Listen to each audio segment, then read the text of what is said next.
sans penser, respirant tranquillement les levées puis les couchers du soleil qui alternent, indifférent à ceux qui habitent les intermèdes du jour.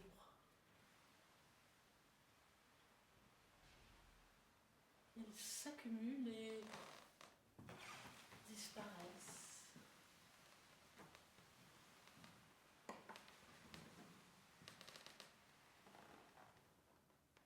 Comme une fuite, un écoulement discret, puissant, mais irrémédiable. Je baigne dans cette fuite.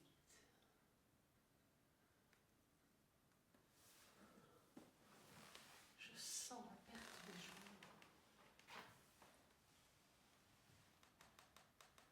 Et rien ne change à mon attente.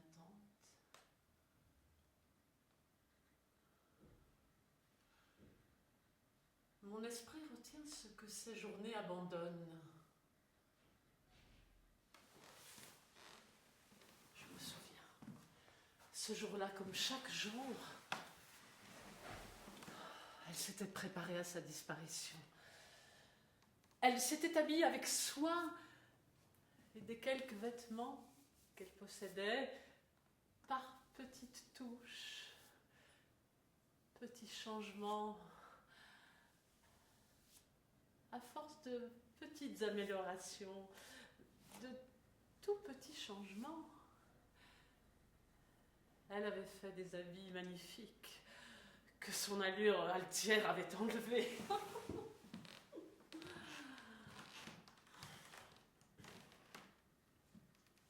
Elle est partie ce jour-là, magnifique et souveraine.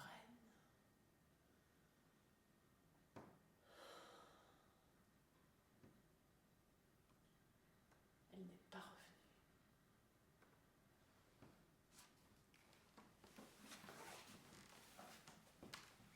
Je l'attends.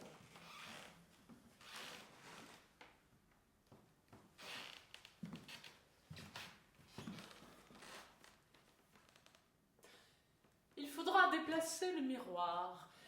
Il renverrait sur les murs sombres de la maison l'éclat du soleil des fins d'après-midi.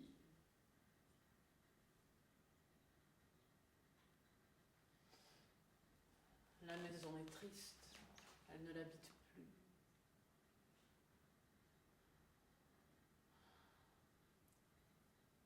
Son souvenir marque ma lente désagrégation.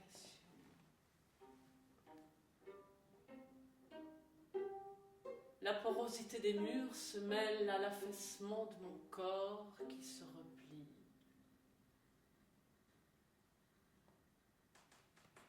Je sens en moi l'absence de tout attrait.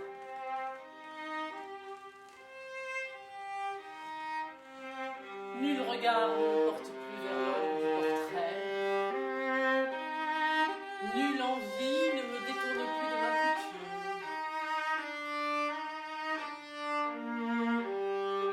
Je vague dans l'immuable de mes journées.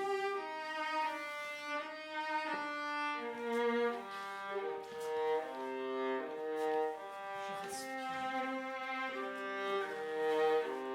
J'attends.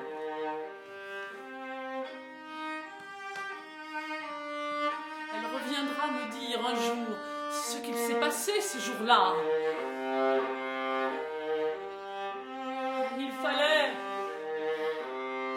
Il aurait fallu, mais le monde s'est tu. Et il ne faut plus rien. Il faudrait déplacer le miroir pour qu'il reflète la vie qui m'entoure.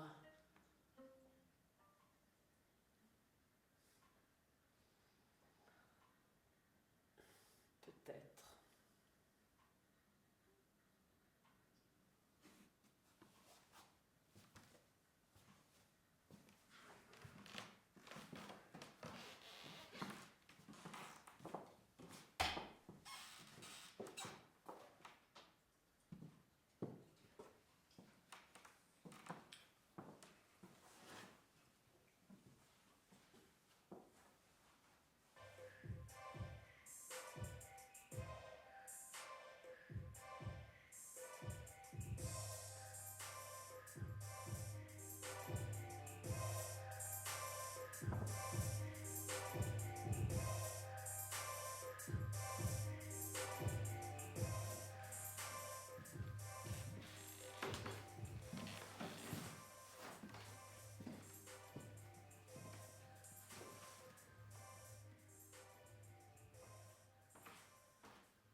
les fenêtres ternies par la poussière, j'aperçois le soleil rouge qui s'adoucit à l'heure du grand plongeon.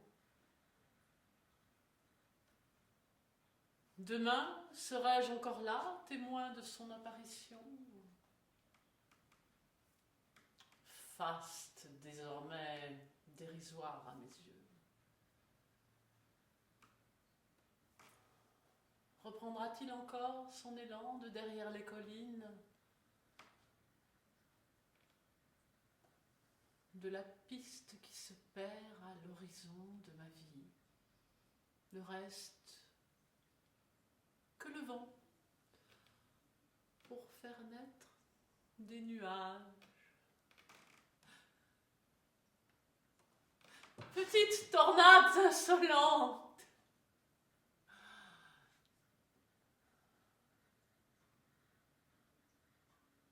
j'ai vécu pour toi. Et mon rêve s'achève avec ton absence. Seules mes mains vibrent encore dans le reproche de la lumière du soleil.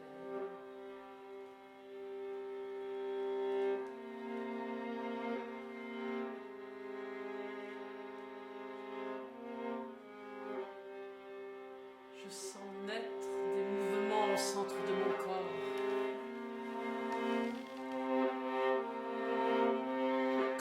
Naissance.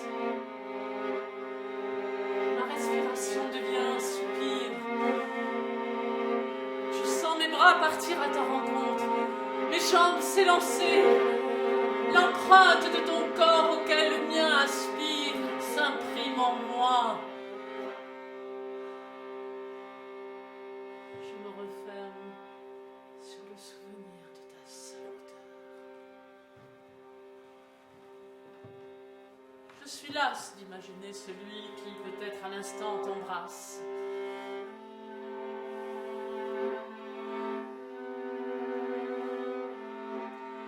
De penser à ce corps auquel tu mêles le tien.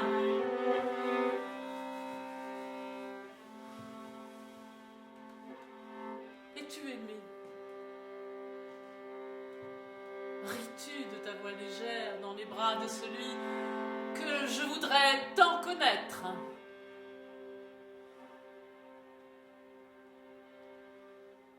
Je pleure ton absence et le doute dans lequel je vis. La princesse de mes rêves s'échoue sur les berges de mes craintes.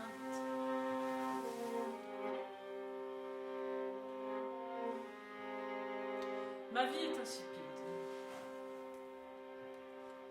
vide de toute chose.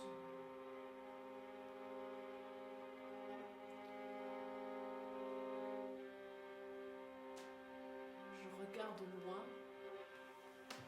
cherchant à retrouver l'horizon qu'hier se dessinait encore.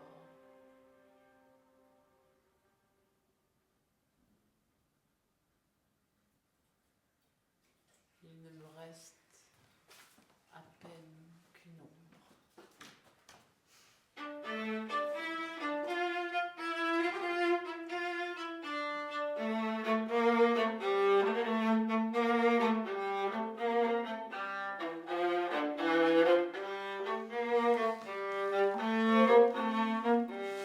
Il y avait des femmes et des hommes qui croyaient en ton bonheur, en la grandeur de ton destin. La beauté de ce prince, penché sur la pureté enflammée de tes sentiments, faisait l'objet de tant de murmures.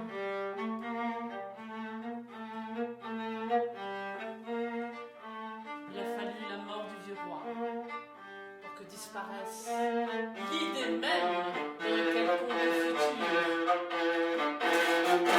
Brisé!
ce à quoi vous venez d'assister, c'est un premier travail qui a été mené sur un texte qui a été écrit pour le mouvement.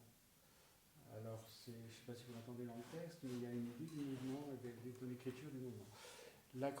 L'idée, c'était de faire travailler dans cet esprit de mouvement la danse, le texte, la danse, le jeu, donc le texte, la comédienne, la musique et effectivement la danse.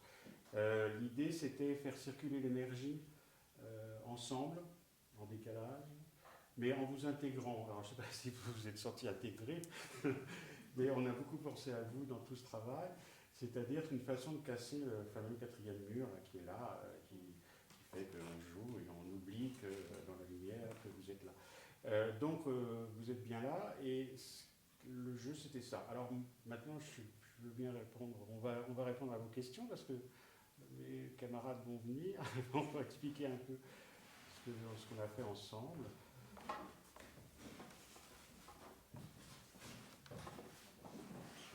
Alors le texte a été écrit, il faut quand même que je vous dise une chose, le texte a été écrit en pensant à l'histoire d'Ophélie. Donc en fait, celle qui parle, les deux, la danseuse, donc Claire Richard, Guillemette Laurence, sont une seule et même personne, Sophie et Sophie, c'est-à-dire elle regarde un peu de loin, on peut dire que c'est Ophélie. Et le texte a été écrit en pensant à ça, c'est-à-dire qu'est-ce que c'est que l'absence ? Je ne sais pas pourquoi, et je suis assise, m'était venu, vous avez vu pour les amateurs de théâtre, je pense, et pour les autres aussi, le spectacle avec Jeanne Moreau qui s'appelait La Servante Zerline. Et effectivement, j'ai été très fasciné par ce moment où elle est assise, où elle pèle sa pomme, voilà, ça m'avait beaucoup impressionné. Et quand j'ai écrit Je suis assise, j'ai imaginé un truc à la Tennessee Williams qui se passe dans l'ombre d'une maison, en plein écrasé de soleil, elle, par contre. Et donc je suis assis, c'est-à-dire je vois le soleil, je vois la sécheresse, et je pense à cet enfant qui a disparu. Alors il y a des choses comme ça actuellement dans je ne sais pas si vous avez fait le lien, mais avec des mères qui ont un peu perdu leurs enfants, qui sont partis, et en retravaillant ce texte, voilà, il y a une espèce de similitude d'une mère qui attend le retour, qui espère, qui essaye d'imaginer, avec l'idée aussi de qu'est-ce que c'est qu'une mère transmet à sa fille, qui j'espère passe un peu dans le texte. Voilà, maintenant je n'ai plus rien à dire. Du coup,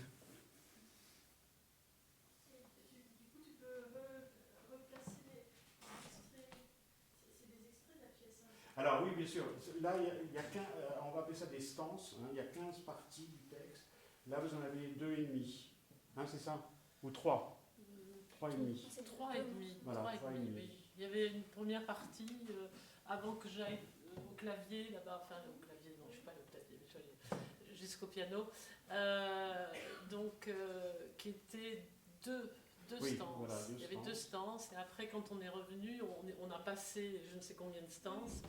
On est passé à un autre endroit du spectacle, qui s'approchait un peu de la fin, pour faire une stance et demie. Donc il vous manque des éléments, mais c'est normal puisque c'était le jeu. Et alors on a commencé à choisir les stances avec Claire, en lui disant regarde ce que tu as envie de danser. Parce que j'avais envie vraiment. L'histoire du texte et du corps, c'est un vieux truc. Il y a 25 ans, j'ai travaillé sur un spectacle et le comédien disait un texte pendant que quelqu'un dansait et ça ne marchait pas. Et j'ai essayé de lui dire ça ne marche pas, mais comme je ne savais pas pourquoi, il m'a envoyé péter et il a eu raison, j'avais rien d'autre à dire. Et puis ça m'a un peu travaillé et puis j'ai travaillé avec Alain Timard sur un spectacle qui s'appelait Le Funambule avec Jean-Claude Jay et je ne me souviens plus du nom du danseur, qui pendant 1h15 était sur un fil et dansait sur un fil. Et ça marchait extraordinairement bien. Mais il n'y avait pas de musique, il y avait simplement un texte et quelqu'un qui danse sur un cadre. Donc ça fonctionnait très bien. Et puis j'ai revu d'autres choses qui ne fonctionnaient pas, et puis j'ai vu quelqu'un qui s'appelle Angelin Presse-Jocas qui jouait le funambule. Je retombais sur le funambule que je connaissais par cœur. Et là j'étais très touché. Et je crois que j'ai compris quelque chose, c'était simplement que lui était dans l'énergie aussi, à la fois du texte et de la danse. Il faisait les deux. Alors probablement, moi, c'est vrai que j'ai regretté dans le travail que ce moment soit aussi court. Mais c'est peut-être un moment qu'on reprendra dans un autre moment du spectacle. Parce que c'est vrai que là, il est court, parce que le texte est court, donc tout est un peu ramassé, toutes les émotions sont un peu condensées au maximum. Et c'est vrai que ce moment-là, je trouvais qu'on pouvait vraiment y rester davantage. Mais hélas, le texte ne me le permettait pas. Il fallait un état du travail. Donc, moi, c'était ça. On a travaillé sur un postulat, enfin on a travaillé sur des matériaux, on a fait un postulat qui était de dire ce qu'on a dit tout à l'heure, c'est-à-dire effectivement, c'est celle qui dit, qui écoute, le corps qui danse. Ça, on était parti de ça c'est sûr, on l'avait posé. Et après, on a travaillé par petites touches, c'est-à-dire on s'est rendu compte qu'il fallait sans arrêt tout régler comme un ensemble symphonique, en disant mais là peut-être plus ci, peut-être plus ça, peut-être plus. Alors après effectivement on peut pas dire c'est pas une mise en scène, c'est vraiment quelque chose qui s'est imposé de soi. Moi je me suis pas inscrit en disant alors qu'est-ce que je vais dire, à travers quoi, comment je vais faire et tout ça. J'ai rien écrit volontairement. On a tout travaillé tous les quatre. Et c'était ça aussi ce que j'avais mis dans le dossier. Hein. Dès le départ j'avais dit oui, moi je suis à l'extérieur, alors on peut dire que ça s'appelle un metteur en scène ou que c'est quelqu'un qui fait un peu de la coordination, mais des fois je me sens un peu chef d'orchestre en disant tiens, là, maintenant, c'est ça. Et je crois que c'était. Pour moi, c'est un exercice extraordinaire de découvrir l'écoute nécessaire à tout, pour que tout vibre ensemble. Et là, bravo, merci. Pour moi, j'étais content. Mais pour vous, je ne sais pas. C'était très agréable, en fait. Moi, je n'ai pas une énorme habitude des textes parlés. Donc je me sens un peu novice là-dedans. Mais effectivement, mon expérience de musicienne et de chanteuse fait que voilà, il y a des couleurs qui s'imposent à moi et des émotions qui s'imposent à moi.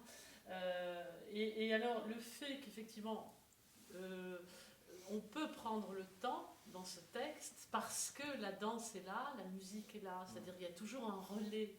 C'est-à-dire que même dans les silences, on est comblé, je dirais. Voilà. Donc, plus de silence encore. On a travaillé seul, hein. On a travaillé seul avec la musique, on a travaillé seul musique et danse, musique et texte, texte et danse. Et c'était intéressant parce que il y avait des manques. Alors quelqu'un m'avait... C'est drôle parce que des gens qui lisent des textes comme ça, ils disent « Ah oui, mais il manque quelque chose. » Il y manque l'essentiel, c'est les gens sur scène. Parce que le texte, comme ça, il y a vraiment un manque. Et quand je l'ai écrit...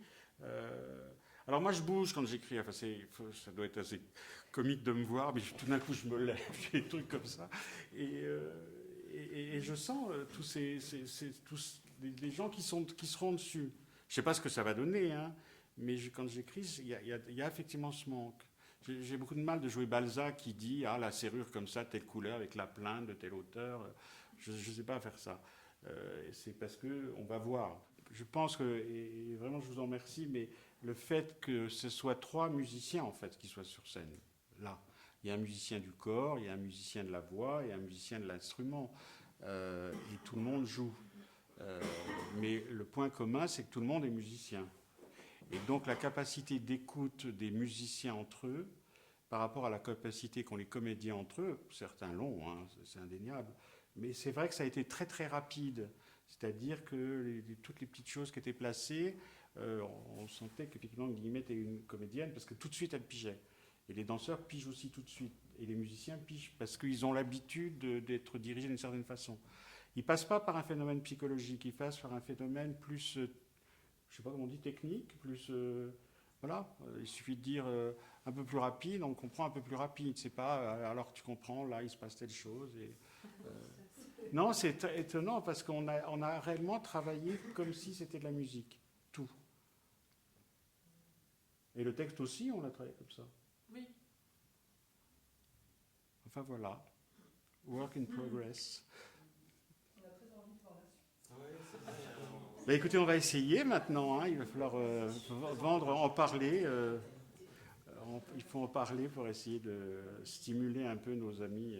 Alors, Mathieu, qui nous a fait... Mathieu Guin, qui est aussi musicien et qui donc fait de la musique avec des images, là, a capté. Donc, on va avoir un outil pour parler de quelque chose, plus concrètement que... Alors, l'idée de rompre aussi le fameux quatrième mur avec le public, c'est de faire travailler le public.